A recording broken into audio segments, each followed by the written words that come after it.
अस्सलाम वालेकुम नाज़रीन, आप देख रहे हैं यूट्यूब जब्राइल रूहानी चैनल। मैं हूं आपका अपना माहिर रूहानियत डॉक्टर हकीम मोहम्मद सनाउल्लाह। आपने ये लौंग के राज की वीडियो आपने ऊपर से थंबनेल तो पढ़ ही लिया होगा। ये लौंग के राज़ों में से राज है।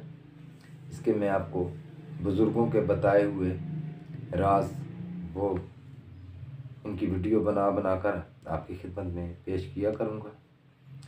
और अब मैं आपसे ये गुजारिश भी करता हूँ कि आप जब्राइल रूहानी चैनल से जुड़े रहिएगा, अपने दोस्तों से लाइक और शेयर भी ज़रूर करिएगा।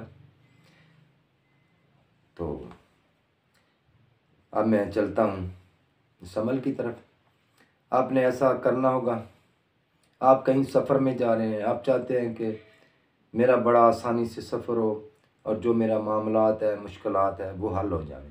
तो आपने ऐसा करना है, आपने 3 अदद लौंग लेने हैं। 3 अदद लौंग पर आपने 1 मरतबा सूरह फातिहा और 1 मरतबा सूरत कौसर पढ़ के दम कर लें, अपने पर्स में रख लें, अपनी मंजिल पे चले जाएं। इंशाअल्लाह ताला आपको मुकम्मल कामयाबी होगी।